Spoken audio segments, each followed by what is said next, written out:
a sip.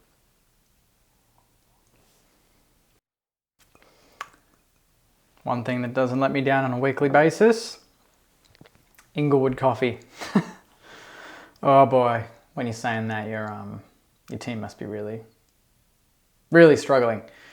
And there you go, Saints TV Weekly. Welcome. What an intro that was. What an intro. Hit the like button if you liked that intro. No, don't do that. If you want to, I won't stop you. It is August 15th and quick shout out, quick mention, is my mum's birthday. So everyone in the comments, comment happy birthday Maria.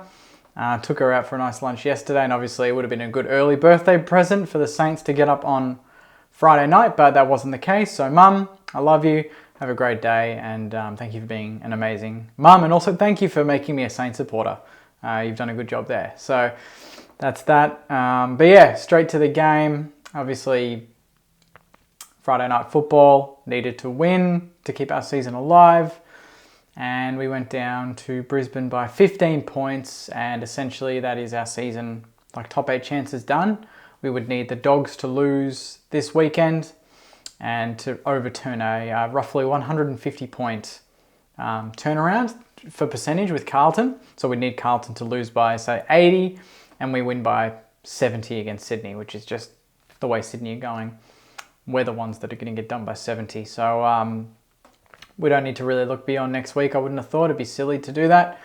But yeah, we went down by 15 points. I guess the main thing to come out of that game, apart from the actual result, was we played one good quarter again. The third term hit the front, and bad kicking is bad football, and that's exactly why we lost the game. A lot of Brisbane fans I've spoken to have basically said exactly that we lost it more than Brisbane won it. And that's the really embarrassing thing, is that Brisbane played pretty average for pretty much the whole game. Cam Rayner kicks 4 and they win, and they win by 15, not even a point. They win by 15, pretty comfortable in the end. So it's just, yeah, that's our season. That is St Kilda football. It's saying killed our season, as the thumbnail says in this video. So we just need to see what we can do on Sunday against Sydney, and there's going to be a lot of discussions in the off-season about what we need to do to become a good team, because I think a lot of fans are getting seriously fed up, and obviously I'm one of them. So whether the fans, the channel can drive some sort of effective change would be great. But, at the moment, it's the buck stops with Brett Radd and his coaches, and we're 8-3 at the bye, and since then we are now 3-8. So we've literally flipped it on its head, and if we lose this weekend, our second half of the year will be much worse than what we expected, and it raises a lot more questions than answers going into 2023. So at the end of the day, we went down by 15. That is our season done, and yeah, it's going to be a big test on Sunday against Sydney. On top of that, we'll just roughly cover it. Brad Crouch was offered a 1-game ban for his hit, I think in the first term. I'm not too sure, I didn't see it. But he took down Darcy Gardner in the second quarter. It was deemed as careless, high contact and medium impact. Gardner did play out the rest of the game, so he wasn't concussed, didn't get subbed out. So I'm not sure if we'll challenge that. I feel like we should. But again, it's one game against Sydney where the Crouch wants to, we're desperate to play him, or we just give him a week off, and that's an excuse to play a Jack Bytel maybe. That'd be great. I wouldn't be too against that. But that's where it is at the moment. 1-game ban for Brad Crouch on his hit on Darcy Gardner. Now to VFL. VFL, again, similar results. We played the Brisbane Lions, I believe, at Trevor Barker Oval and went down by 25 points. It was 13-10-88 to 17-11-113. Though I think at halftime it was a pretty big, I think it was 40-point margin, something like that. And we did cut it down in the last quarter, but the first 3 quarters it was all Brisbane.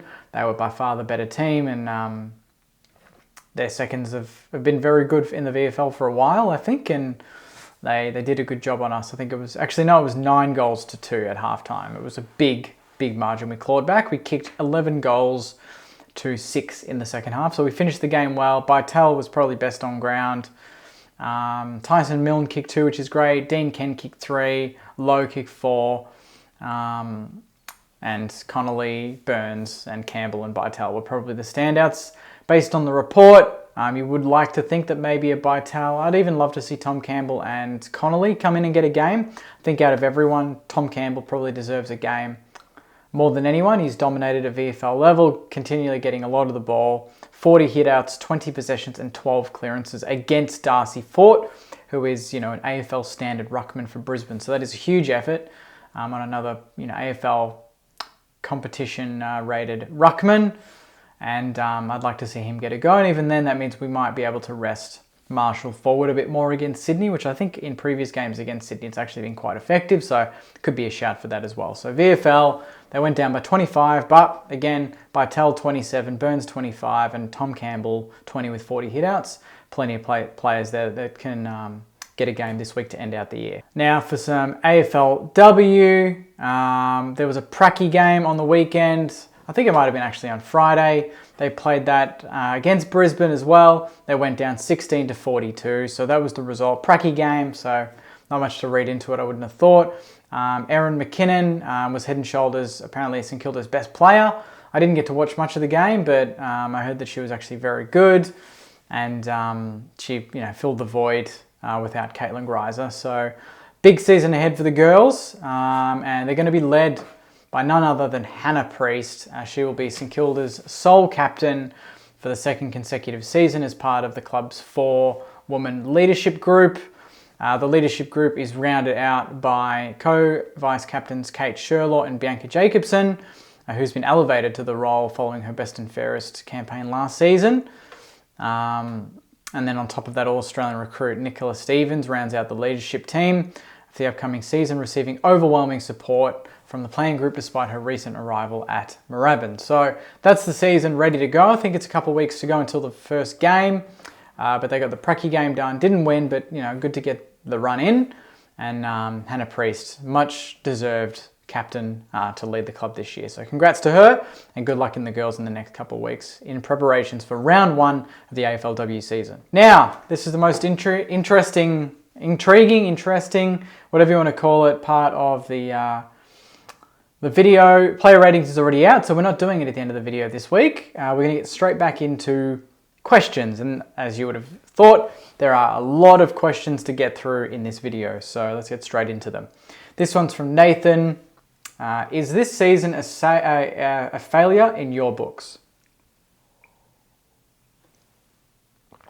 Let me ponder that a bit more.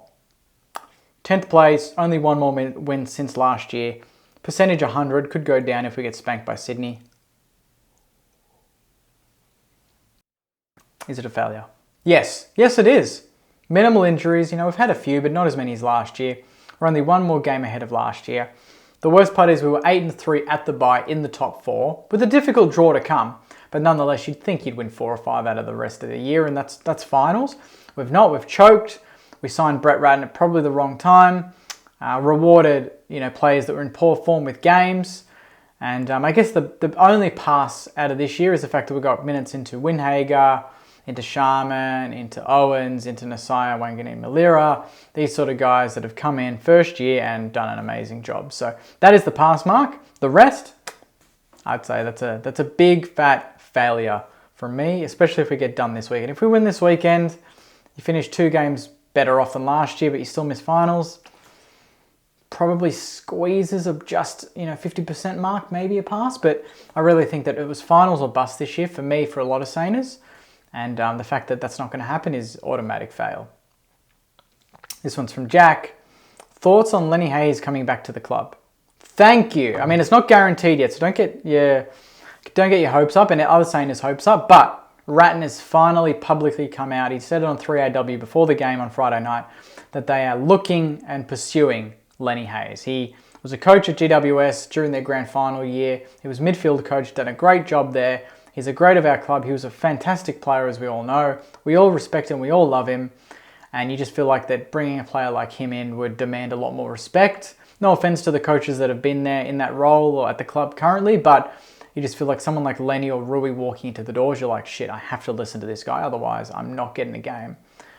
So I think we need more players like that, more ex-players to come back in. It'd be great. Rui's the next one. I really want Rui to get involved in some way, shape or form. And obviously Lenny is a good starting point. So if we can get Lenny done, I think that's good vibes around the club. And I've always thought that maybe if if we're not going to change head coach now, we signed for 2 more years in Ratton, but maybe underneath all his assistants and get a bit of a reshuffle, and then we can reset. So if we don't reshuffle the assistants this year, that's when I'm like, we're not really pushing for those hard, aggressive changes that we desperately need. But if we do kick out a few assistants and we get players in like Lenny, Rui, maybe other assistants from successful clubs currently, that's where you're like, okay, well, maybe there's a plan. But right now, we can't see a plan.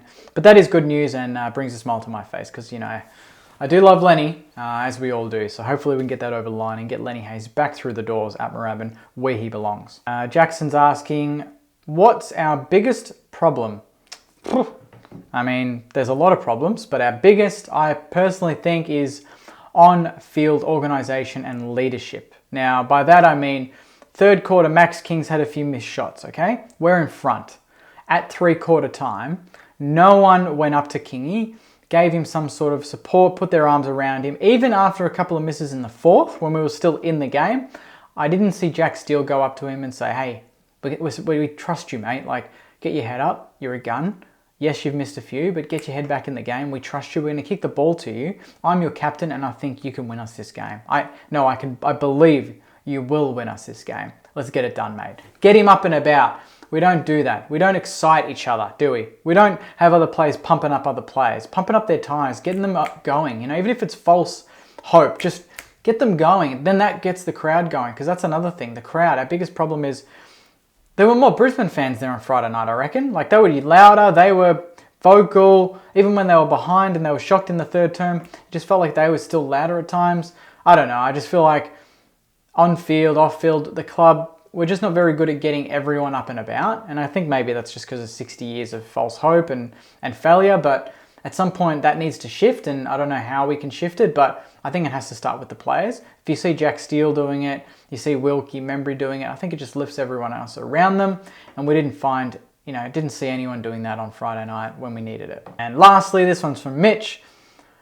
Tough one. Are we closer to the top 4 or the bottom 4? Well, funnily enough, in our positioning on the ladder, we are, pretty much dead in the middle there. So that's pretty much where a lot of people would say they predicted St Kilda to be this year, in what they claim is no man's land. And I really didn't think we were in no man's land. I thought there was a vision. We got some youngsters, got some good, talent coming through with King and Gresham and Clark and Caulfield and Burns and Asaya, Windy and all that, and drafting well and all that stuff. I thought we were on the right path. Senior players needed to lift. That's the one let down, is senior boys haven't really lifted. If anything, the youngsters have led the way. I think we're right in the middle. I wouldn't say we're closer to one or the other. That's the most disappointing thing, is we can go either way. It really depends on what decision we make next. It's like one of those games you play online where it's like Goosebumps, the book you read, depending on what page or what thing you do, that changes the ending. This is a game where it's like, okay, you're Brett Radden. You can either sack a few assistants and recharge, or you continue the same way. And if you pick A, you're like 80% chance closer to a premiership. If you click B, 20% closer to a premiership. But no one knows which way to go right now, and no one's ballsy enough to make those calls. We really need to hope that the club's ballsy enough that we can go, well, we're going to go that way. We used to go this way. We really want to. Our instinct says go that way, but we know that we need to go this way. Like, this needs to change. So I hope someone can get that through. If we continually do the same shit that we've done the last 50 years, obviously we're just going to get the same result, which is no flags. And at the end of the day, we just want flags. We don't care how, we just want flags. So hopefully we can address that in the off season and get some players in, get some good coaches in, and shift the foundations of the club, because we need it. Let's face it, we absolutely need it. So thanks for sending in your questions, guys. Obviously more questions will be answered on Jake's Junk Mail, the podcast tonight. But that is Saints TV Weekly done for another week. August 15th. Again, happy birthday, Mum. Hope you have a great day. And for everyone watching, thank you very much for your support on the channel for the year. Obviously, the channel's not going to be finished after next week. We will continue to do content for a little bit longer, leading into the trade season. And then once the off season kind of stops, we'll pack up shop and have a break for a little bit. But appreciate all of your support and your kind messages over the years. And yeah, if you like this video, please like it. And hit subscribe. Let's get to 4,000 by the end of the year. We are agonizingly close, 30 subscribers away. So if you're watching this and you haven't subscribed and you're a Saints fan, just hit the button. Very easy. Just hit that little red button and you'll join and you'll get notified on all future videos, including my preview for the final game of the season against the Sydney Swans this Thursday. The podcast video will be out on Wednesday, hopefully. The podcast tonight will be recording out on all streaming platforms to listen to, so enjoy that. And plenty more content on the Facebook, Saints TV channels. You can find us on Instagram at Saints TV Pod, so hit follow on there if you're not following us on Instagram, and obviously on plenty of other channels, Twitter as well, Saints TV Pod, and TikTok even if you want. So plenty of content to come, Sainers. So again, thank you very much for watching. Enjoy the rest of your week, and I will see you in another video later in the week. The big preview for our final game of the season against the Sydney Swans. Take care, Sainers, and go you mighty Sainers. See you guys.